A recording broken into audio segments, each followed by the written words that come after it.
Hola, Walkerinos, and welcome to another week of Filmcast Without A Cause.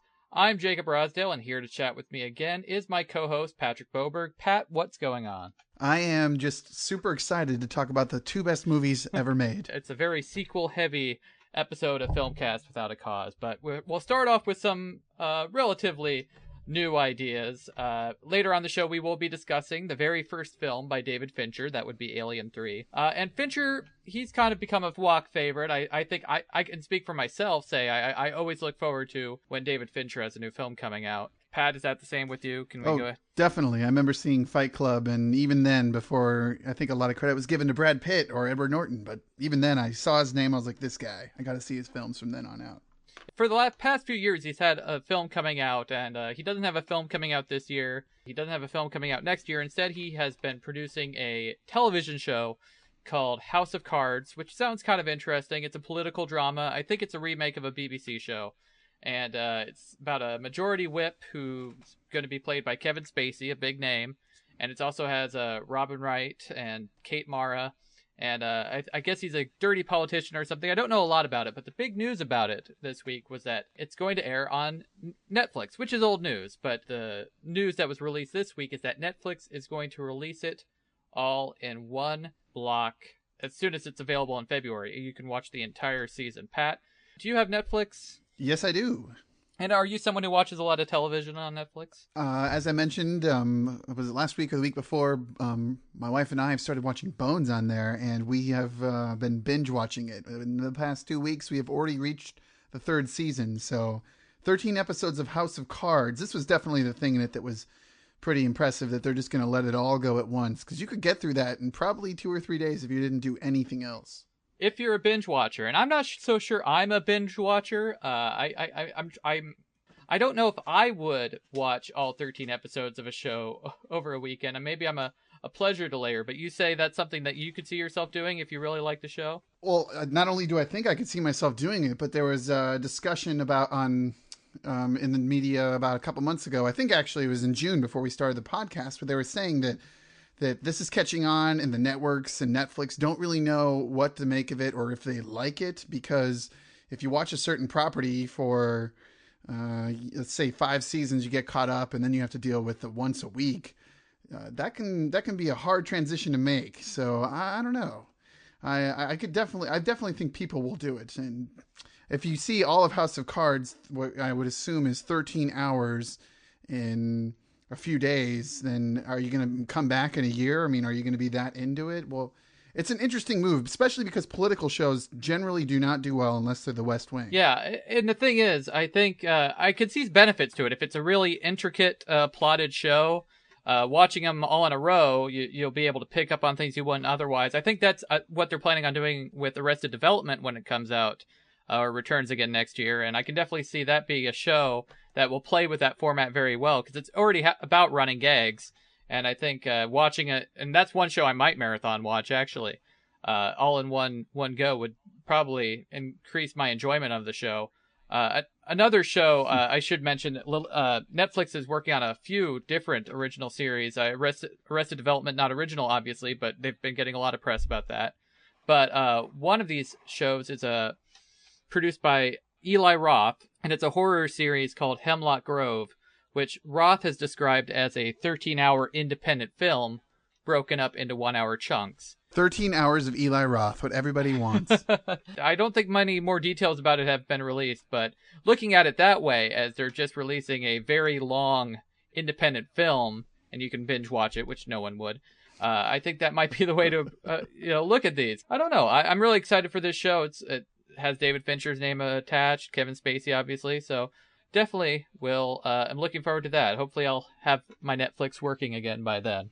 I think it's definitely something people will watch. At least the first episodes, when you put Kevin Spacey and David Fincher out there, and it's what I would call like seeing a 13-hour free movie. So, Pat, you and I are both fans of documentaries, and one documentary I think it's safe to say that we have both been looking forward to is the documentary Room 237. Maybe you've been following the development more than I have. Do you know exactly what the film's about? Well, I hadn't really been following the development. I just heard about it about a month ago because it premiered at Sundance. And what it basically is about 10 to, I think it's 9 actually, separate analysis of the film The Shining. Yes, it's 9 sections separated talking about the hidden subtext and alternate meanings in The Shining. And I don't know about you, but I've actually watched a couple of analysis about that film on YouTube, and almost both of them, I was completely drawn in. There's one particular that I saw that was about the gold standard and how Kubrick was obsessed with the gold standard, and it's all in there. And even the building itself was used in the 19-teens for when America changed from a gold-based currency to a GDP-based currency. So to think that there are 9 different ideas out there about the hidden subtext of this film is pretty amazing. And it's getting a lot of rave reviews, and even the trailer says it's a must-see for a film that will stick with you forever.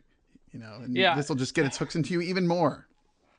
I'm looking forward to it. I like The Shining quite a bit, even though I wouldn't say it's one of my favorite movies or anything, but I'm looking forward to this movie because it's kind of a really in-depth film criticism. It sounds like these arguments are the kind you read in academic papers all the time about films. It's quite enticing to me. I really look forward to that. I love when they put that kind of stuff on DVD special features, especially for older movies. I eat it up. So I'm looking forward to this.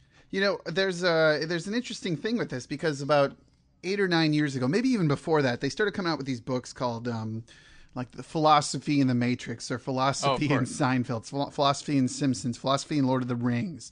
And that might not even be the exact name, but I read a couple of those books for the Matrix and for Seinfeld, and it's just enthralling to see how deep people take these movies.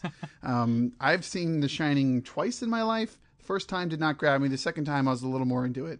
But I am completely in with the crackpots out there who will just go to the umpteenth degree to find something incredible and, as this says, jaw-dropping in these films. So it's definitely worth seeing, just to see what crackpots are out there with their, aluminum hats. And you put in the show notes, I want to give you credit because it's going to make it sound like, since I'm the one asking the question, that I came up with it.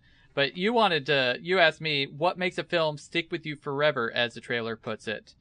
And do you have an answer for that? What makes a film stick with you forever?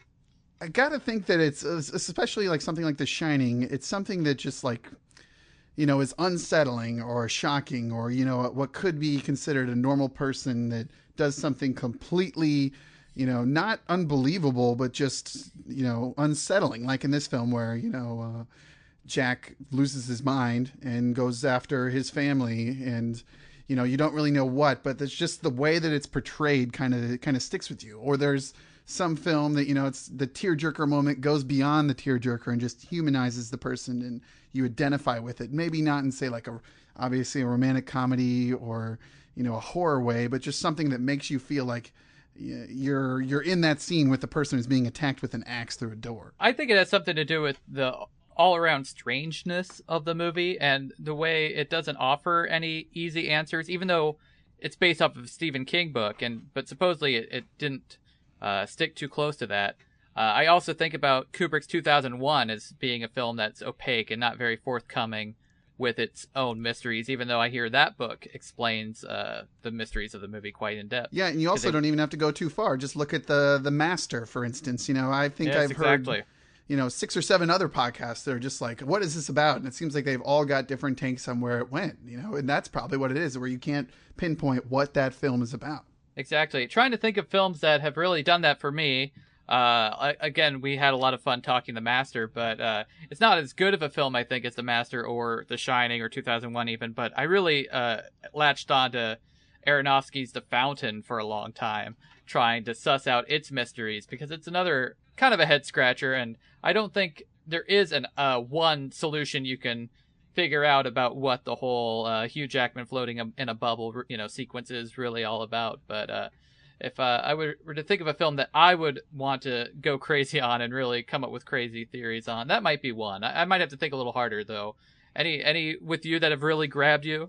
Not that I can think of. When I put this, as an idea today, I was like, what film have I personally invested this much time into? And I don't know, maybe I just haven't gone that deep with a certain film, but I can say that one that is very modern, and I enjoy reading people's different takes just because they get crackpotty on it, is Inception. I mean, that came out, 2 years ago now, and still you'll see new blog posts or new analysis on YouTube where people will just figure out anything and everything that has to do with that film. And of course, the end with the top. That might be the part that angers me the most with people's analysis. But just everything about that movie seems to get people riled up. Perfect example, actually. Another thing we like to talk about besides movies that make us scratch our heads on this show are movie trends, and it's hard to argue that one of the latest, biggest trends in Hollywood, and I think specifically in genre filmmaking, is the trend of found footage films. And another one of these films is going to get made, no surprise, but this time one of our favorite directors, that one is in quotes to infer sarcasm. Bad Boys 2 is the best movie ever. I've never seen Bad Boys 2. It's not the best movie ever. Nice hot fuzz referencing there. Michael Bay is getting in on the found footage craze, though he is not directing it, so he's just putting up the money, or his Platinum Dunes production company is making, or whatever. The actual director for this is a guy who has not worked on anything before, at least as far as I saw in IMDb credits. Dean Israelite. It's actually... name's Israelite, and it's going to be called Almanac, and it's a time travel movie. I actually am not against this on principle. How about you, Pat? That's all we know about it at this point. It's a found footage film about time travel. Yeah, I think it could be cool. I mean, just because Michael Bay is producing it or whatever doesn't mean much, but the one thing I didn't completely understand, did they already film this movie? The article, I read the same article you did. I don't think it's been filmed yet, though. You never know with these found footage films, because the whole idea of them is that anyone could do them, I think. But I don't think it's made yet. Let me look. Boop, boop. Elevator music right here before Jacob comes back. Yeah, slow internet connection. Let's see here. At the top of this article at Slash Film, it says, just sold a top secret found footage film to Paramount. Top secret makes me believe that they've shot it, and sold it means that it's more a film, not a script. Would assume by my account, it was written on spec by Andrew Stark and Jason Pagan. So those just sold top secret found footage film. I don't know. That seems like maybe they're all fictional people. I don't know. They're prepping one and finishing another. Oh, okay. All right. Well, I'm not against found footage as a genre. Well, it's not really a genre. It's more of an approach to separate genres. When found footage is done best, it can make a film more immersive than typical, we've seen.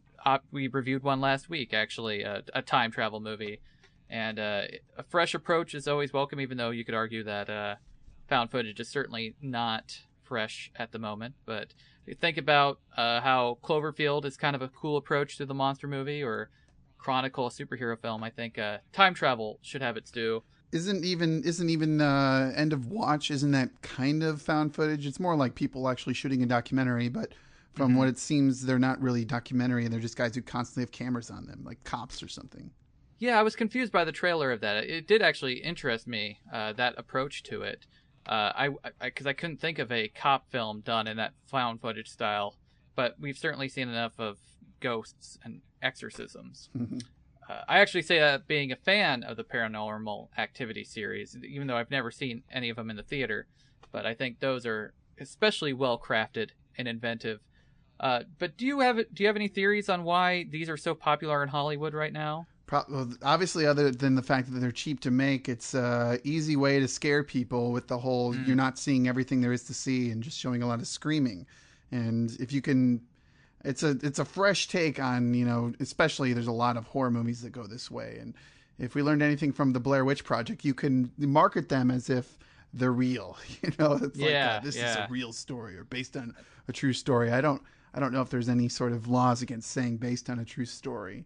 But I don't think Fargo did that even. Yeah. So, but here's the thing I don't get about that, and I get that with Blair Witch and even Paranormal Activity, they literally tried to fool people that these were real, found documents. Hence the term found footage. They were found after the fact and after everyone was killed.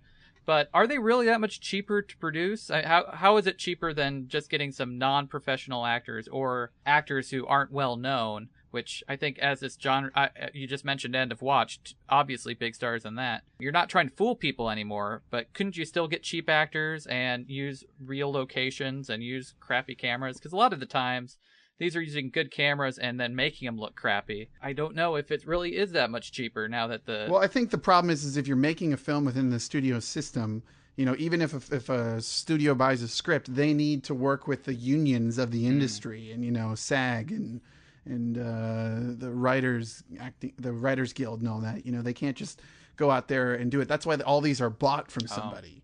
Like Paranormal Activity was shot on its own. Obviously, Blair Witch is probably the landmark, shot on its own film and sold, and then nobody made any money who made the movie. So. I make that argument, and then I remember that Oren Porel, who made the Paranormal Activity movies, just had a film this summer. I don't think he directed it, but he produced that Chernobyl Diaries, which I think was an approach, like I just said, to do a film on the cheap, but don't do it found footage, quote-unquote found footage, and that kind of flopped. But then again, it opened a week after the Avengers. I think he has another film coming in a couple weeks called Sinister. Seems to be both found footage and a real movie. Well, the last piece of news that we have, if you can call it news, is a little bit of fun that I sent Jacob's way. I think maybe you saw this before I did, but there's somebody made these Justin McTwisp, that's an interesting name, made a series of portraits for Disney films, and I found it on IO9, and it's what if Disney villains all won their respective movies? And of course, they've got Sleeping Beauty. I can't remember her name off the top of my head. Maleficent. And Cruella de Vil with her giant coat. Yeah. And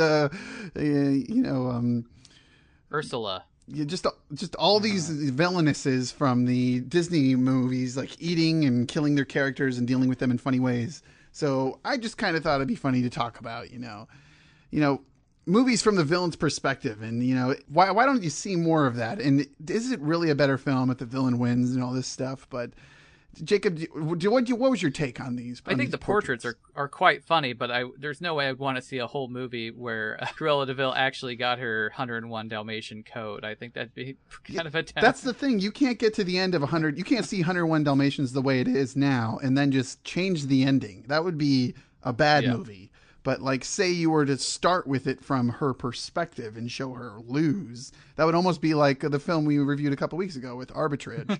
Would you prefer? So you're pitching a film where Cruella de Vil grows up as a little girl dreaming of having this coat, and the film is that's a great idea right there. I didn't think of it that way. She's poor, and then she wants to kill all these puppies and wear them. I think when a movie really wants to punch you in the gut nowadays, it gets really kind of postmodern, and it has the villain winner. It does a twist on that.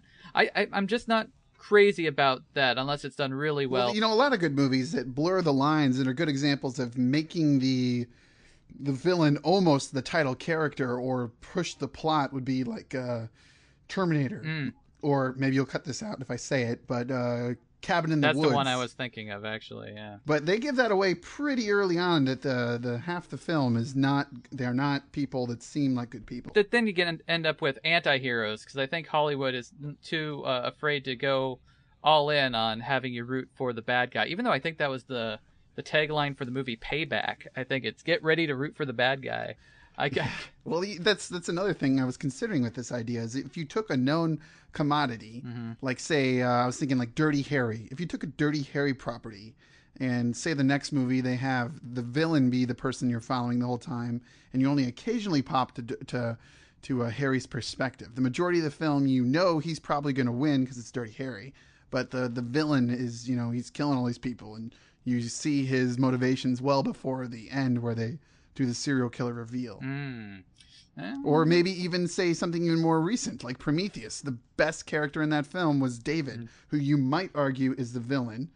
But wouldn't it be interesting to see a movie from a David perspective? The thing I worry about that is I think the more you learn about a villain, the less interesting they become. It just seems to be the nature of these things. Because think about the villains that we have gotten that treatment with. I'm thinking Hannibal Lecter had a whole origin movie that was terrible. Michael Myers, Rob Zombie's remakes went really into his backstory, and a lot of people like those films. I did not. And most famously, Darth Vader, his three film prequel, kind of really demystified the character and took something that was once awesome. And given those aren't done well, but well, you could say that a film that we just talked about, The Shining, is almost said a shining example of a movie that the main character is basically the villain.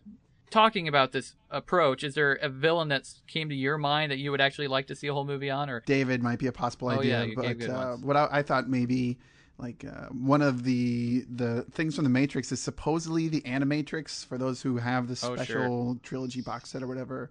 That was going to be, the sequel was supposed to be a second movie. And just seeing, if you've seen the Animatrix, you know, it talks about the robot uprising. Just the fact that you'd make these Matrix machines the sympathetic, you know, they're obviously destroyed humanity or whatever, but the idea that you could see someone's sympathy. And if you look at, say, X-Men First Class, you kind of have some sympathy for Magneto, who happens to be my favorite villain in all of sci-fi. That's a good example of it being done right, I would say. Definitely X-Men First Class.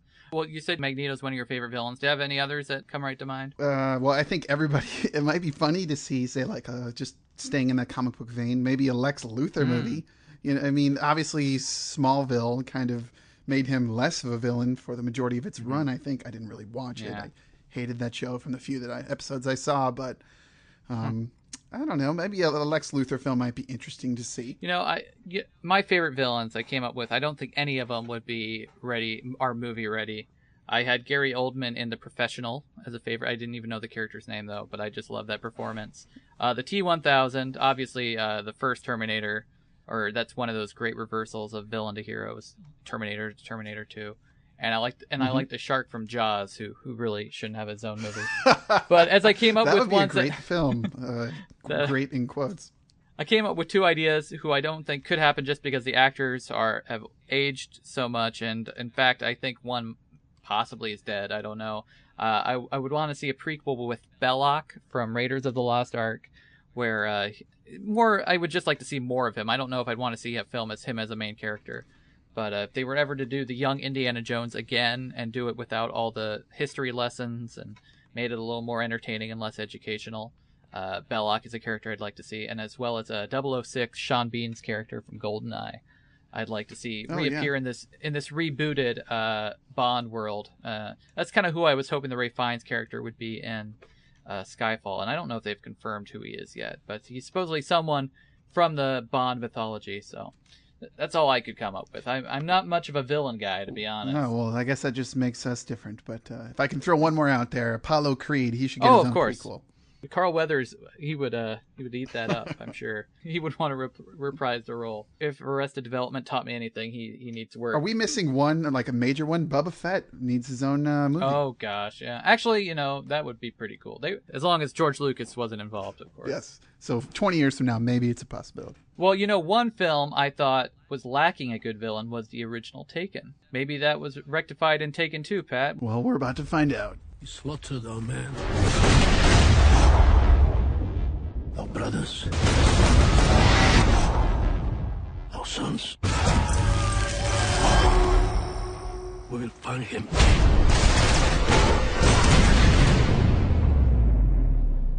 We will have our revenge. After saving his daughter from being sold into sex slavery and leaving a trail of bodies in his wake, Brian Mills and his family are now being hunted as a father seeks revenge for one of the kidnappers. Listen to me carefully, Kim. Your mother is going to be taken. And people are going to come for you, too. What are you going to do? What I do best. 4 years ago, Luc Besson wrote a film called Taken that turned Liam Neeson into an action hero, something non-Darkman fans probably thought was impossible, as Brian Mills, a retired super spy. Taken was dark, it was disturbing, it brought violence and carnage to audiences in what can probably be defined as an unexpectedly enjoyable and bruising manner. Taken 2 has Mills deal with the demons of his vengeful rampage, exposed with even more bloodshed and carnage.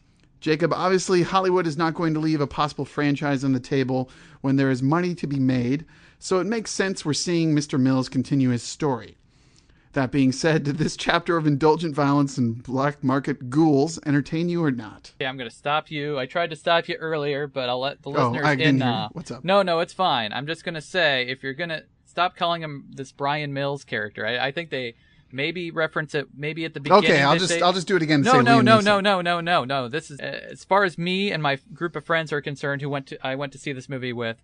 Liam Neeson's character is named Alex Taken, because that name is much more badass, and it's always funny when a title is named after the main character. So basically, you love the movie. I loved it. It was no. If you're asking me if I was entertained by Taken 2, I would be lying if I said it wasn't distracting for 90 minutes. But did I like it? Not really. People, and I've been guilty of this myself, complain that they don't make action movies like they used to. And I think this often comes up when you're talking about The Expendables or the newest Bruce Willis film or Sylvester Stallone movie or whatever, those throwback movies. And I think that's not true. I think they are making action films like they used to.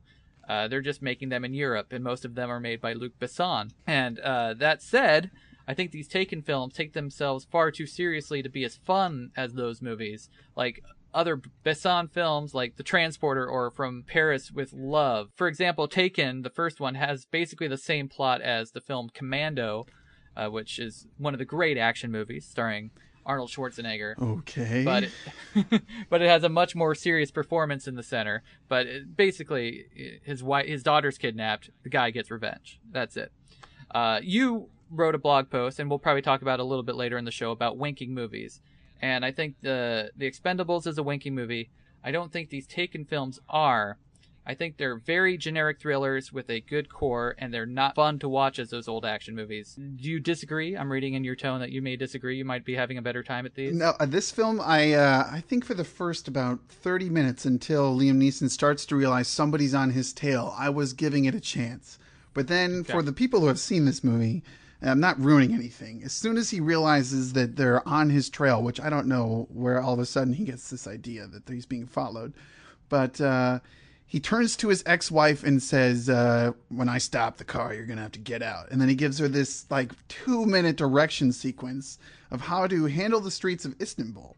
And at this point, he's like, take a right and then go through this hallway, go straight, take a left, over the bridge, through the woods, and down the stream. Not obviously that's an exaggeration, but it is that long. It just keeps going and going. And I just started laughing. I was like, this is not a good film. And it's obviously not going to get any better if this somehow made it into the movie.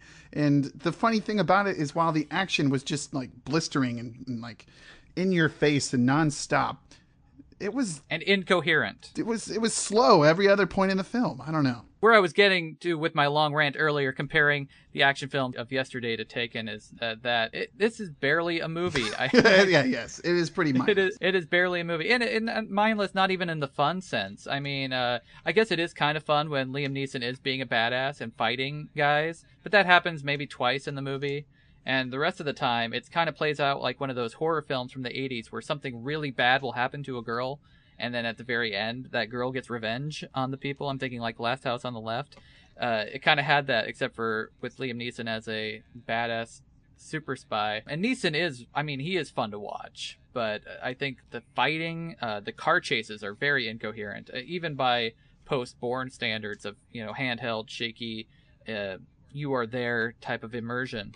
I found them really hard to figure out what was going on. Well, I agree, because during the action scenes, especially a couple of tete-a-tete action scenes, it seemed like every time somebody made any movement at all, they would cut to a different scene. Maybe that's because Liam Neeson's 60, and you can't totally believe that this giant ogre of an actor, would be able to take down these Albanian, super fighter dudes. But it was way too tight of action. And, I made a big stink about what was happening in The Dark Knight Rises with the action there, but this was just some of the worst action I've ever seen. And I'm generally not the person to rip on action in a movie. Yeah, and if people are going expecting like a wall-to-wall action movie, I mean, besides us talking about how bad the action is, there really is very little of it.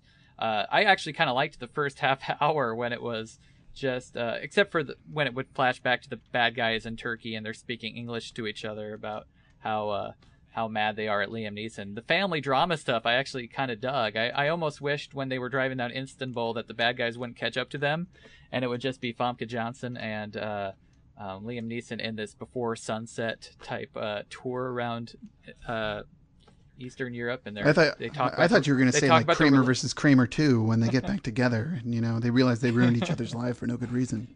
Yeah, I would probably like that more than Taken 2. I just kind of want to see these two make it work, but instead the bad guys get in the way and it gets kind of ugly. Did it bug you that it had basically the same plot as the first Taken? That's the main criticism I see people make. Well, I think it does, but more in the fact that in the first movie there is this, sex trade part of the film that at least seems a little different and, unsettling and then disturbing when you see all these like coked out or drugged up.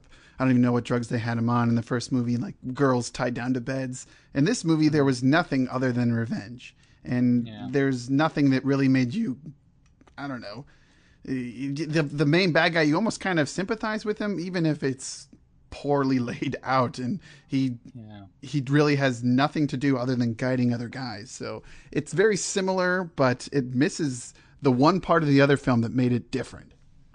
And the one film, like I said, I think it's a very generic thriller other than the fact that it has Liam Neeson, who, as you mentioned, was an action star before Taken. He was in Darkman, he was in Rob Roy, Batman Begins even, he had some action sequences in. But a lot of people didn't expect him to play such a badass, and he had that great scene on the phone.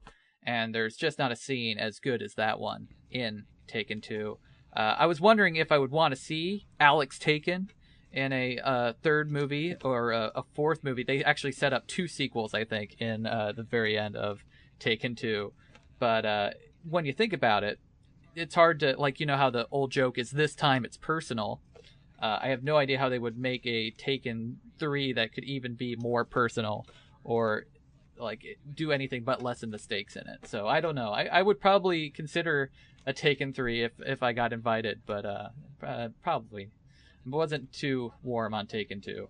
I completely agree. I don't think I'd see the sequel unless it was the middle of the night and I was, for some reason, couldn't fall asleep and it was on TV. That said, it might be a fun movie to make fun of with your buddies, as even though I'm someone who does not like to talk during the movie theater, I did go with a couple of friends and we were kind of snickering every time they would show the establishing shot to let you know that you're still in Turkey. They did all these shots around this temple, and they would all play the ululating music. Oh, la, la, la, la, la, let's fly over the temple time. Once more. Every time. And we also noticed that they had 2 different tracks from the Drive soundtrack. The director, Oliver Megaton, must have really liked Drive, and so he kept borrowing music from that. Other than that, I cannot recommend Taken 2. I would agree, and to quote my good friend who I saw it with, as soon as we walked out of the movie, he said, "That was horrible," and I never say that about a movie. All right, Taken 2 is rated PG-13 for intense sequences of violence and action and some sensuality. When we come back, we'll talk about what's new on DVD and continue the FWOAC Franchise Flashback with Alien3. New on DVD this week, and that's the week of October 9th. Lots of big movies. Well, actually, not lots of big movies. One big movie. In fact, the inspiration for our FWOAC Franchise Flashback, the film Prometheus, is out on Blu-ray and DVD. Pat, are you going to pick up Prometheus? No, I'm not, because they're going to make sequels. So maybe in a few years, when all's said and done, maybe Ridley Scott's dead, then I will call it a day. I was planning on buying it right as soon as possible, but now that I don't think there's a director's cut attached to this, and I know Ridley Scott loves those, and I can see Fox going for the double dip, so I just might wait until it goes on sale. What that means for the FWOAC Franchise Flashback, we'll have to see. But moving right along, The Raven, the John Cusack, Edgar Allan Poe thriller, which I did see and can't recommend. Pat, any interest in The Raven? No. Okay. It just seems like it's poor. That's all. Good. Yeah, skip it.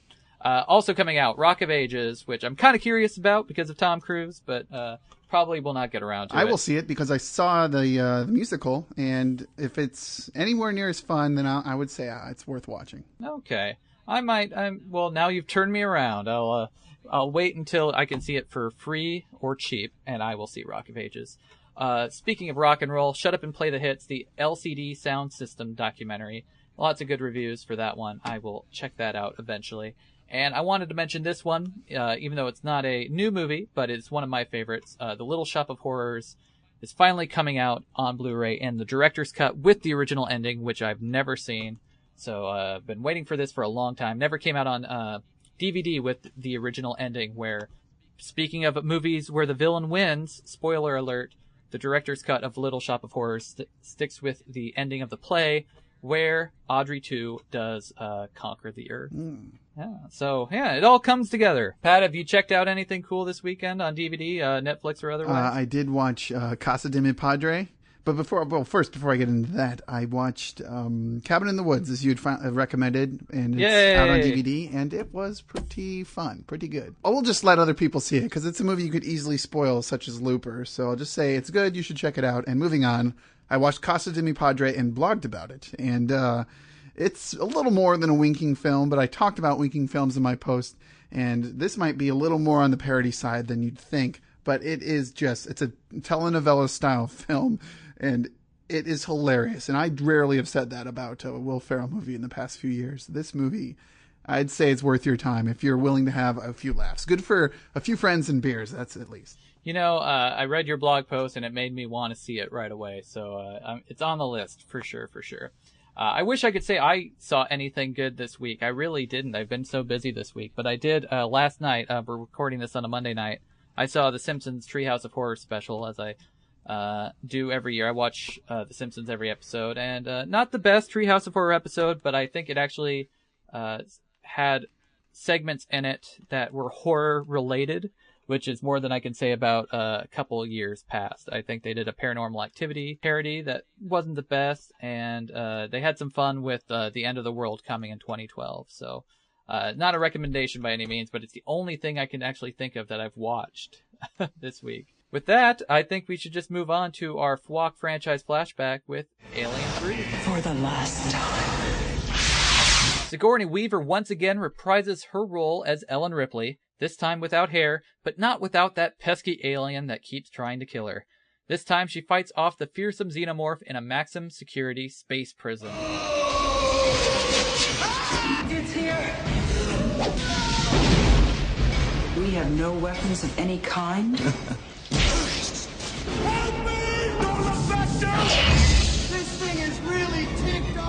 Third films are notoriously hard to pull off. I could do a pretty long list of third films that are famous for quote-unquote ruining a franchise, and after failing to meet the critical and commercial heights of Alien and Aliens, Alien3, that's spelled like Alien Cubed, was one of the most common examples cited for third film disappointment. A troubled production that was also the feature film debut of FWOAC favorite director David Fincher, Alien3 is famous for turning off fans for its pitch black tone and the fact that it killed a couple fan favorite characters within the opening credits. Pat, one of the goals of the FWOAC Franchise Flashback is, when revisiting these films, to try and separate ourselves from their reputation and look at each film with fresh eyes. That said, we also must acknowledge our personal past with each film, so before I ask you whether or not Alien 3 deserves its bad reputation, I will ask you when you first saw it. Well, when I first saw it, it was a sleepover in middle school, and it was one of those times where everybody falls asleep and you're the only one still watching the movie.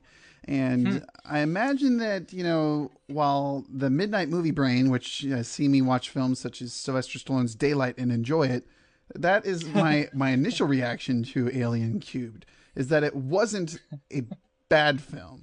What was your first time visiting Fury 141? I saw it, I think I saw it on Fox during prime time when they used to show movies on network television. And I didn't really care for it then. And later I saw it on I think this was the very first Alien film I saw was Alien 3. That makes sense. And and I later saw it on VHS after I'd saw the others, and I liked it even less. But I saw the special edition when I got the quadrilogy in 2003, and I had convinced myself that I had been wrong all this time. And that's why, when I ask the next question, is it better or worse than you remembered it, I will have to say it is worse than the last time I saw it, when I was able to convince myself it was a secret success. That said, I actually still kind of like it a little bit. How about you, Pat? Is it better or worse than you remembered? Well, it's hard to give a complete answer because I had forgotten probably the majority of the runtime of this film. So when I saw it, it was bad with a new sense of, I don't remember this at all. I don't remember this being this bad. I don't remember we'll get into the nitpick parts of it, but yeah, sure. I would say it's worse just because when the quadrilogy came out, I watched them all in rapid succession, and at the time I remember it being bad compared to the other three, and I can't believe they made this movie, but still it's interesting to see it and completely forgotten so much, so it's got to be worse. Did you watch the special edition or the assembly line cut? Yes, I did. Okay, I watched the theatrical cut, which I think I don't remember the special edition that well, but I revisited some of the deleted scenes after I watched the theatrical cut. I do think the theatrical cut is better for what it's worth. Definitely. The stuff they put back in, you can tell because the audio is much worse, is just grandstanding garbage. And the special effect at the very end is really, really bad. The Ripley's... we're spoiling it. It's 20 years to this year, actually, that this film came out. Is really bad when Ripley dies in the assembly cut. What would you say is the best part of it? I know we probably have lots to say in the other category of weakest part, but I'll let you go first. What would you say is the best part, or some good things about Alien 3? Well, I'm not exactly a fan of the plot or where they took Ripley or the idea that she crash lands on this prison planet, but the set that they built for the movie is extremely impressive, and they use it in some really creative, ways. They say that it's 10 square miles. And for one building, that is pretty impossible to believe. But, the scale and the use of all the corridors, it is very stark. And for some reason, it's raining inside of every part of the building. But when it comes to the final action scene, it owes a lot to that set. And, making it so dark and almost, first-person shooter at some points. Yeah. Actually, I do also have the setting as one of the best parts. It's barely believable as a setting, but it is unique. It's this prison planet filled with monks. It's one of those concepts you would not see in a film today, I imagine. I also do think it's a great-looking movie. Almost as good-looking as the first, if not just as good-looking as the first.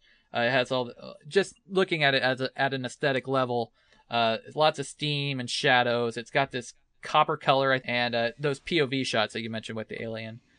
I also liked the Clemens character, who I can't remember the actor's name, but he's on Game of Thrones now. But he's the doctor that kind of befriends Ripley. I think he's actually a pretty surprising... Charles Dance? Yeah, Charles Dance. He's actually a surprisingly complex character for considering the rest of the film, where everyone else are basically anonymous and bald.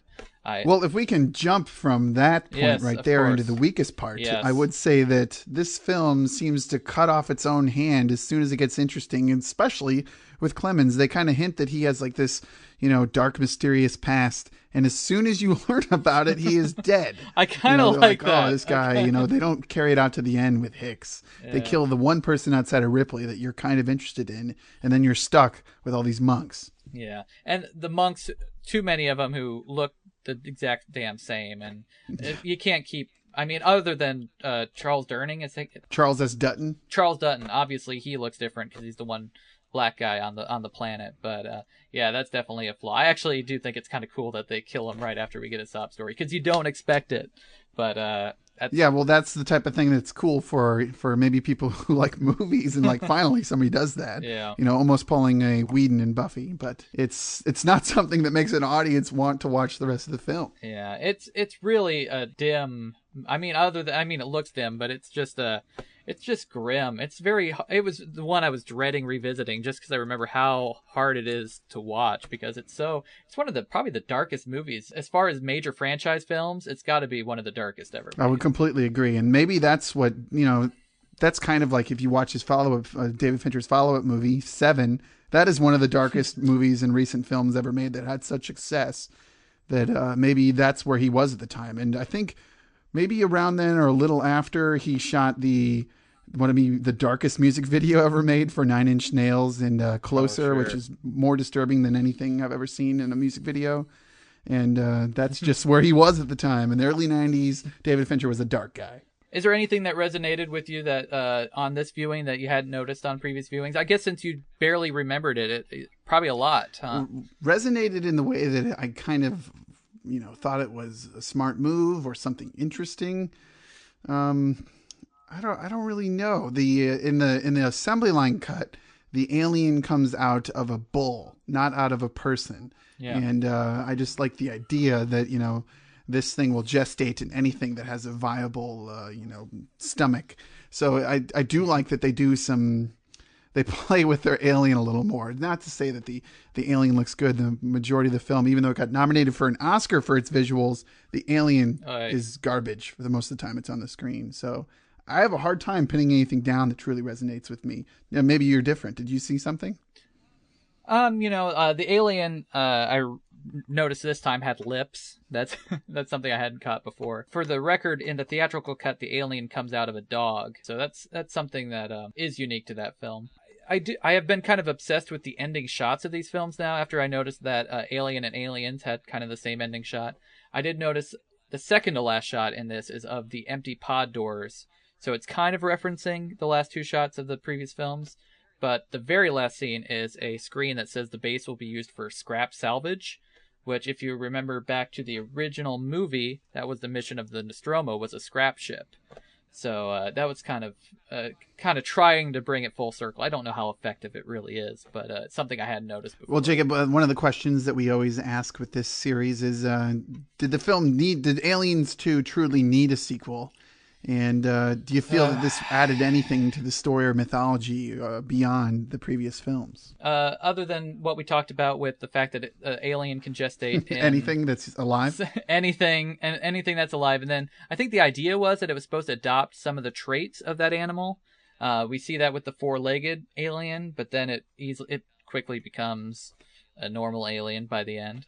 But man, that's the hardest thing to deal with this movie, is that it's a sequel to Aliens. Because how pointless it makes Aliens feel. It's really depressing when you look at it that way, that the whole film Aliens was pointless because nobody survives but Ripley. And that's the case of, might as well have been a direct sequel to Alien. She may as well crashed on this planet. But then she wouldn't have Bishop. But it's whatever. very true. I think it doesn't really add anything to it, other than the fact that that you have got a very clear picture that nothing has advanced in space technology other than they can fly through space and mine. That they don't have any weapons, which is probably another thing they've taken from the first film, is that the only true weapon they have is the ability to make fire.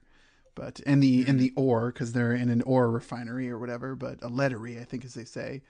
But it just kind of maybe builds the fact that there's other people in space other than the one ship that's out there. I don't know. I'm going to get kind of nerdy here, but this is a prime example of how I have to look at films as sort of having divergent franchises. I don't know if that makes any sense, because in my mind, I can watch Aliens and pretend like Alien 3 doesn't exist and still enjoy it.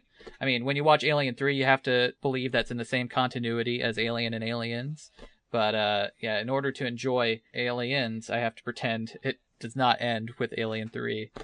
Same thing I do with the Terminator movies. I pretend, even though I kind of like Terminator 3, I have to believe Terminator 2, it goes off on its own way, and Terminator 3 and Salvation are their own franchise. It's just a weird thing, nerd coping mechanism I have, so I can still enjoy movies after their whole points are ruined by the sequels that follow them. Of course, the next jump is, made today, what would be changed about Alien Cubed? It would not be as dark. There is no way it would be so stark with just gobs and gobs of characters that are dim-witted, completely sinister. The beginning where it like you said, it kills a couple people that everybody loves from the previous films. It just kind of sets everything on a reset button at the beginning, except for Ripley. And that's it. For the past two movies, I've answered that Ripley would consummate her relationship with the other male character much sooner. And I can't say that with Alien 3 because they did it rather abruptly in this one. So I have to echo your sentiment, is that they would not make a film this dark today. If they did, I would be. I mean, it's kind of a brave move, but it doesn't work, at least here. Let's just skip. Where does this film rank at the franchise? I think it's pretty clear cut. Pat, just say it. It'll be my answer too. Of the three we've watched, it is the worst. Yeah, Alien 3, it's just one of those franchise downers that kind of earns its reputation. But it is, I will give it one thing. The acting in this film is much better than the acting in the second. That's my personal choice. There are some good actors in this. Alien 3 is rated R for monster violence and for language, and it's available on every home video format. We'll be back to wrap up this episode of Filmcast Without a Cause. What's coming up in theaters this week? We actually have a tough choice to make, Pat, about what movie we're going to review. I'll just list them off, and then we'll make a split decision right then. Coming up this Friday, that would be October 12th, Argo. Here Comes the Boom, which is the Kevin James MMA movie. That's what I'm referring to when I say this is going to be a tough choice. Seven Psychopaths, the newest film from Michael McDonough. Sinister, that film I was talking about earlier, and in limited release, Atlas Shrugged Part 2, and Smashed, the film that's getting quite a bit of buzz because of a great performance by Aaron Paul of Breaking Bad as an alcoholic, and Mary Elizabeth Winstead as well in that. So what, Pat, are we going to review? Here Comes the Boom, Here Comes the Boom, Here Comes the Boom. Yeah, well, as much as I've wanted to see a family-friendly comedy version of Warrior, I think we'll just have to bypass Here Comes the Boom and go see Argo, unless you really want to see Seven Psychopaths. I do really want to see Seven Psychopaths. Sorry, my wife just brought me a cookie, and I don't know why I thought I could get by with eating it on while recording a podcast. While I really do want to see Seven Psychopaths, I think there might be a place we can fit that in later in the show, or I can always talk about it when we do our random recommendations. So I'm all for Argo. I'm a big Ben Affleck fan, as a director, mind you, and I've been looking forward to this one for a while. Well, since we have our film set up for next week, how about you leave us some comments, people? Leave us a comment on our website, filmcastwithoutacause.com, and any blog post. If you leave a comment, we'll get an email, and we'll be able to, say what you say on the show. And if you go to the site and you download the show, you'll notice I posted something on the website, as I mentioned earlier, about Casa de Mi Padre and Winking Films. Hopefully there'll be some more posts in the future. Obviously, we've been lax for the last few weeks. But beyond that, if you want to contact us, there is an email through filmcastwoac@gmail.com, or you can tweet us on Twitter at filmcastwoac. So a few ways to get in touch with us. Maybe in the future, we might even have a phone number to call. Ooh, I love that idea. Well, until next time, I'm Jacob. And I'm Pat. Thanks for listening. That's a wrap. I'm finished.